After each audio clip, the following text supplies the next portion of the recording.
अस्सलामुअलैकुम, welcome back to my channel. आज जो मैं वीडियो बना रही हूँ वो 17 चैप्टर की एग्जांपल 17.9 पे बना रही हूँ। और 17 चैप्टर में मेरे पास बहुत सी रिक्वेस्ट आई हैं कि ये इसका सलूशन दे दें, इसका सलूशन दे दें, ये सॉल्व करा दें। तो इंशाल्लाह मैं जितना ट्राई हो सकता है उतनी कोशिश करूँगी कि मैं आपके लिए कर सकूँ। तो आज जो हम कर रहे हैं वो 17.9 कर रहे हैं, ठीक है। तो 17.9 एग्जांपल में जो इसको सॉल्व किया हुआ है कि दो मेथड से किया हुआ है, एक मल्टीनोमियल से किया हुआ है, एक बायनोमियल से किया हुआ है। तो हम कोशिश करते हैं कि इसको मतलब एटलीस्ट एक मेथड से तो कंप्लीट करें। तो अगर हम मल्टीनोमियल से देख रहे हैं तो मल्टीनोमियल से ये कैसे सॉल्व हो जाता है। सबसे ज़्यादा जो क्वेश्चन यही आता है कि इसको हम मल्टीनोमियल से क्यों सॉल्व करें। ये बायनोमियल से जब सॉल्व हो रहा है तो उसको मल्टीनोमियल से सॉल्व करने की क्यों ज़रूरत है। तो वो इसलिए है कि ये आप पे टोटली डिपेंड करते हैं आप क्वेश्चन को किस तरह से लेके चल रहे हैं। अगर आप इसको बायनोमियल से करना चाहते हैं तो आप बायनोमियल से भी कर सकते हैं, क्योंकि आई डोंट थिंक सो कि जो पेपर सेटर है वो कोई रिक्वायरमेंट रखेगा कि नहीं आप इसको मल्टीनोमियल से करें या इसको बायनोमियल से करें, वो कोई रिक्वायरमेंट नहीं रखेगा। तो ये आपकी मर्ज़ी है, लेकिन अगर आप मल्टीनोमियल सीख लें तो ये आपके लिए अच्छा है। तो सबसे पहले हमें ये पता होना चाहिए कि मल्टीनोमियल जो है, मल्टीनोमियल्स की कुछ रिस्ट्रिक्शंस हैं, कुछ मतलब उसके प्रिंसिपल्स क्या लें, मतलब अगर वो प्रिंसिपल फुलफ़िल हो रहे हैं तब भी हम मल्टीनोमियल टेस्ट लगा सकते हैं, ठीक है। तो जो आपकी इसी बुक में यहाँ पे पेज नंबर 190 पे, पेज नंबर 190 पे अगर आप जाके देखिए, इसको आप खुद रीड करें। ये इसमें से आपको कोई बात समझ नहीं आ रही तो बेशक आप मुझसे पूछ लें। तो ये जो 4 पॉइंट्स है ना, जब तक ये फुलफ़िल नहीं होंगे तब तक हम मल्टीनोमियल टेस्ट नहीं लगा सकते, ठीक है। जो इसका पहली अगर आप पढ़ें ना तो पहला ये है कि आपकी जो n की वैल्यू है, जो सैम्पल की वैल्यू है, वो ग्रेटर देन 50 होगी तो ही हम मल्टीनोमियल टेस्ट लगा सकते हैं, ठीक है। सबसे पहली बात ये। और जो हमारे पास हमारी एग्जाम्पल में है वो भी इसी तरह से है, ठीक है।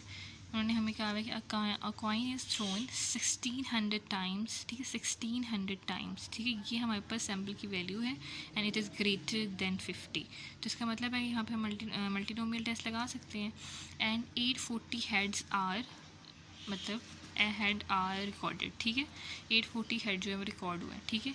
यहीं से आप जो है ना जो दूसरी वैल्यू निकाल लें, ठीक है। टेल्स की वैल्यू जब 1600 में से 840 अगर हमारे पास हेड्स हैं तो डेफिनेटली हमारे पास जो, अगर हम इसको सॉल्व करें तो हमारे पास जो है वो 760 जो है वो टेल्स आएंगी, ठीक है।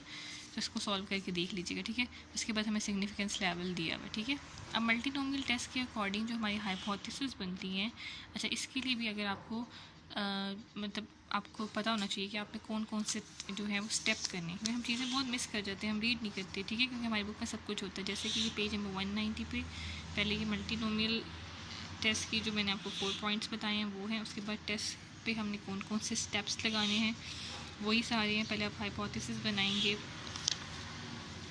फिर आप लेवल ऑफ सिग्निफिकेंस निकालेंगे, ठीक है, फिर आप टेस्ट करेंगे, ठीक है, फिर आप क्रिटिकल रीजन चेक करेंगे। ये सारे आपको आने चाहिए, ठीक है। इन सबको आपको पहले आप रीडिंग क्या करें, बुक में लिखा करें कि कौन सी चीज़ जो है वो कहाँ पे लग रही है, तब आपको चीज़ें समझ आएंगी, ठीक है। तो ये इस पेज को ज़रूर रीड करिएगा जब आप मल्टीनोमियल क्वेश्चन सॉल्व कर रहे हो, ठीक है। तो ये है हमारे पास। उसके बाद हमने सबसे पहले वही काम किया, हमने हाइपोथेसिस बना दी, ठीक है। हमारी हाइपोथेसिस, अच्छा मल्टीनोमियल टेस्ट में ये है कि आपकी पहले जो हाइपोथेसिस होती हैं वो आपने लिया कि हेड आने की प्रोबेबिलिटी ये है और टेल आने की प्रोबेबिलिटी ये है, ठीक है। अगर हमारे पास कोई 2-3 और प्रोबेबिलिटीज़ होती तो हम वो भी लिख देते, ठीक है।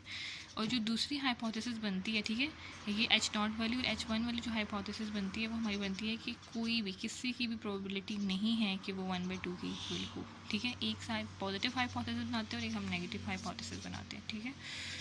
उसके बाद हमने इसको टेस्ट करना है, ठीक है। टेस्ट कैसे करना है, क्योंकि हम मल्टीनोमियल लगा रहे हैं तो मल्टीनोमियल टेस्ट का फार्मूला लगाएंगे, ठीक है। अब यहाँ पे भी ये यहाँ पे क्वेश्चन आता है क्योंकि इसकी जो इससे पहले वाली एग्जांपल है उसमें हम सेपरेटली सॉल्व करके कॉलम्स बना के तब हम पूरा वो सॉल्व कर रहे थे, क्योंकि सबमिशन के साथ है, क्योंकि इसका जो फार्मूला है वो सबमिशन के साथ है, ठीक है। तो हम सबमिशन पूरा सॉल्व करके एंड पे हम जो है ना इसके अंदर वैल्यूज़ पुट करते थे जो इसका फार्मूला है। जैसे आप ये देख सकते हैं, ये इसका फार्मूला है बेसिकली, तो हम इसको सॉल्व करके डाल रहे हैं। लेकिन यहाँ पे ज़री बात है, यहाँ पे 2 ऑब्जर्वेशंस हैं, तो हमने सेपरेटली दोनों को बुला यहीं पे उनका जो समीशन है वो यहीं पे कर लिया, ठीक है। ये फार्मूला लिखा है, ये फार्मूला लिखा है, ठीक है, बीच में प्लस डाला है। उसके बाद क्योंकि अब इन दोनों को सॉल्व करेंगे तो समीशन बन जाएगा हमारा, हमें कॉलम्स बनाने की ज़रूरत नहीं है इस क्वेश्चन में, ठीक है।